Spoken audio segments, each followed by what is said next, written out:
Hello दोस्तों, बालाजी हिंदी की दुनिया में आप सभी का स्वागत है। मैं अमृता बरनौल, आपकी हिंदी एजुकेटर। कैसे हैं आप सभी? मुझे पूरा विश्वास है आप सभी स्वस्थ हैं, मस्त है और अच्छे से अपनी पढ़ाई को कर रहे हैं। आज हिंदी व्याकरण में हम वर्ण विचार पर 5वीं क्लास पढ़ेंगे और ये 5वीं क्लास पढ़ने से पहले चौथी क्लास का रिवीजन करते हुए फिर 5वीं क्लास पर आएंगे। तो आइए अब हम अपनी क्लास शुरू करते हैं।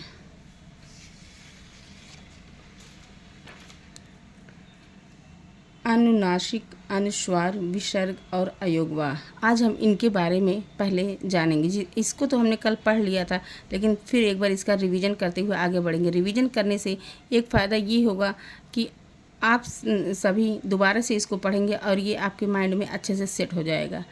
और हिंदी व्याकरण अगर आपने अच्छे से पढ़ लिया तो व्याकरण से संबंधित कोई भी क्वेश्चन किसी भी एग्ज़ाम में आपका गलत नहीं होगा। इसमें 100% श्योर है कि आप अच्छा स्कोर अवश्य करेंगे। अनुनासिक, अनुनासिक का पहचान है ऊपर चंद्र बिंदु। जिन स्वरों का उच्चारण नाक और मुंह से होता है उन्हें अनुनासिक कहते हैं।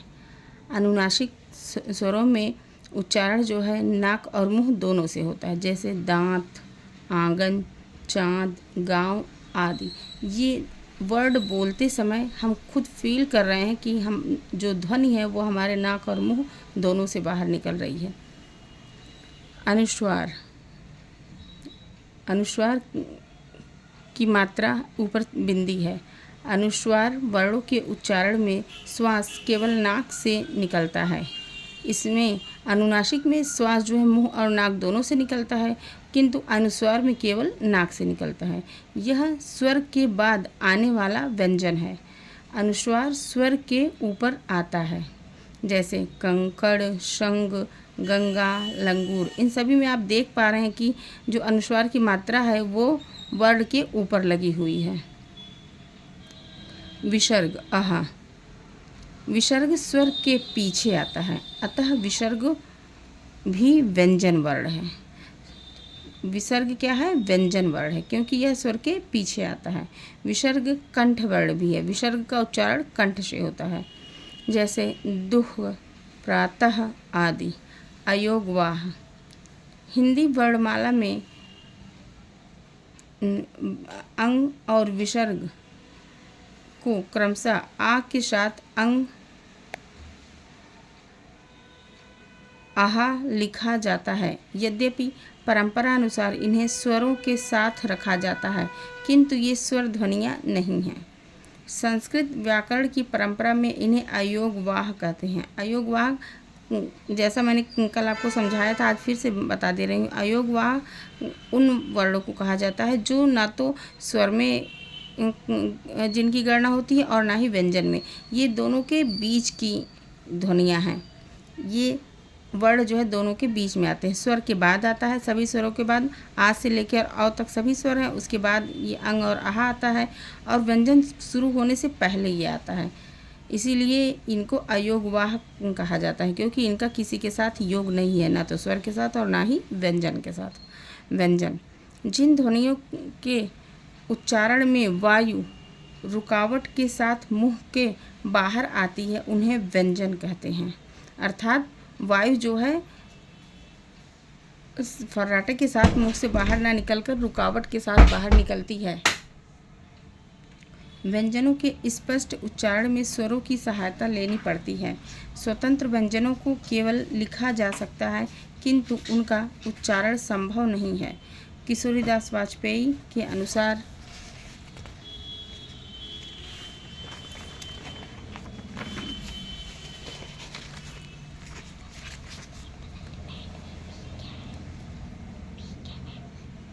व्यंजन वर्णों को मुख्य 3 श्रेणियों में बांटा गया है। व्यंजन, स्पर्श व्यंजन, इनकी संख्या है 25। अंतस्थ, इनकी संख्या 4 है। ऊष्म, ऊष्म की संख्या भी 4 है। स्पर्श व्यंजन का से मातक है।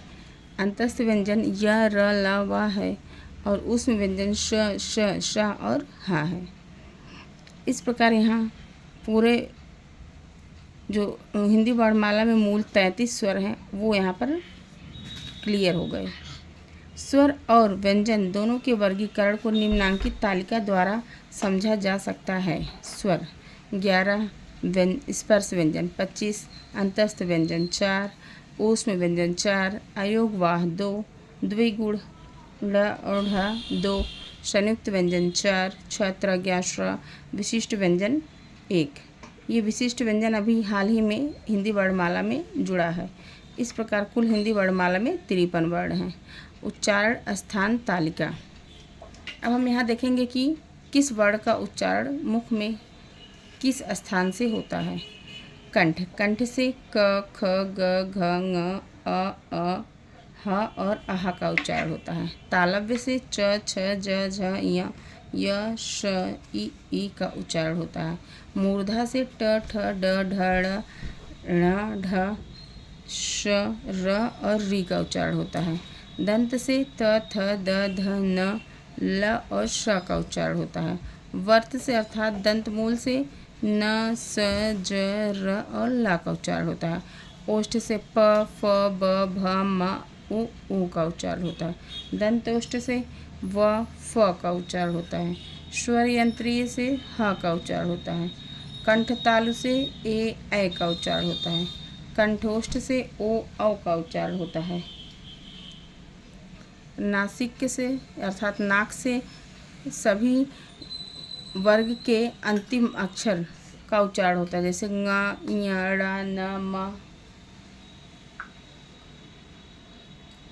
और अंग का उच्चारण होता है। जिह्वा मूलीय से फारसी क, ख और ग का उच्चारण होता है।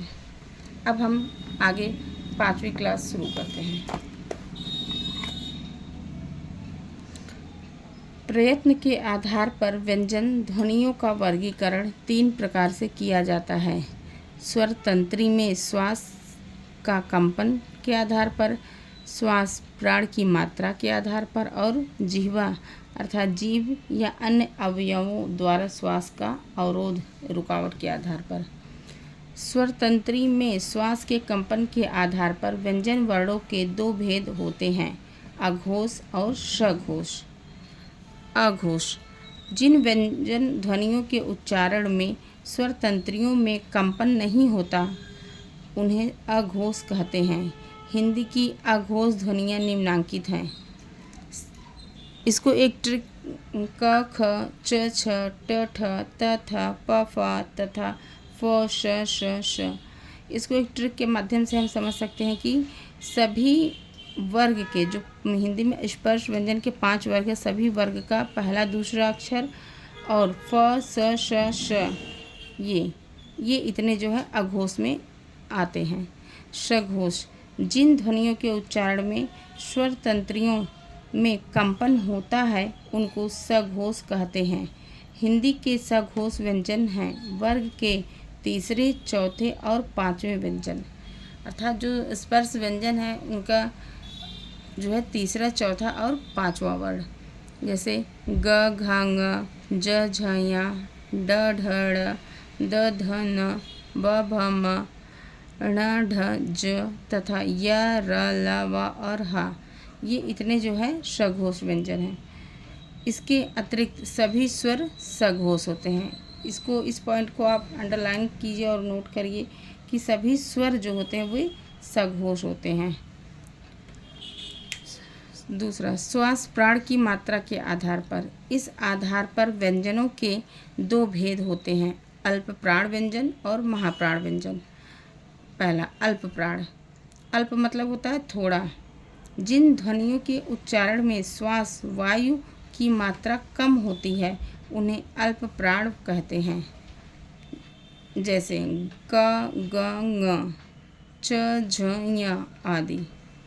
अर्थात वर्ग के पहले, तीसरे और 5वें वर्ण में अल्प प्राण होता है।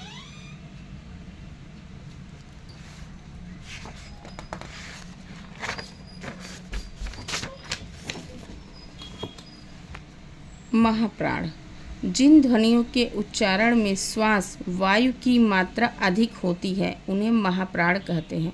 महाप्राण को हम एक ट्रिक से भी समझ सकते हैं कि सभी वर्ग का दूसरा और चौथा महाप्राण होता है, अर्थात महाप्राण 24 होते हैं। 24 एक ट्रिक है, ये इसका फार्मूला नहीं है, बस एक ट्रिक है याद करने के लिए। जैसे ख घ छ झ ठ ढ थ ध फ भ तथा ण श श श ह। जिह्वा या अन्य अवयवों द्वारा श्वास का अवरोध के आधार पर व्यंजन 2 प्रकार के होते हैं, स्पर्शी और संघर्षी। और व्यंजन 4 प्रकार के होते हैं, स्पर्शी, संघर्षी, स्पर्श संघर्षी और नासिक्य। स्पर्शी व्यंजन क ख ग घ ट ठ ड ढ त थ द ध प फ ब भ। जैसा कि आप देख पा रहे हैं कि इसमें सभी वर्ग के प्रथम 4 वर्ण हैं। नोट ङ य ड़ न म ध्वनियाँ भी स्पर्श का एक उपवर्ग हैं। संघर्षी व्यंजन को ऊष्म ध्वनि भी कहा जाता है। हिंदी में ऊष्म ध्वनियाँ निम्न हैं, श श श ह और फ ज। स्पर्श संघर्षी व्यंजन को स्पृष्ट संघर्षी भी कहा जाता है।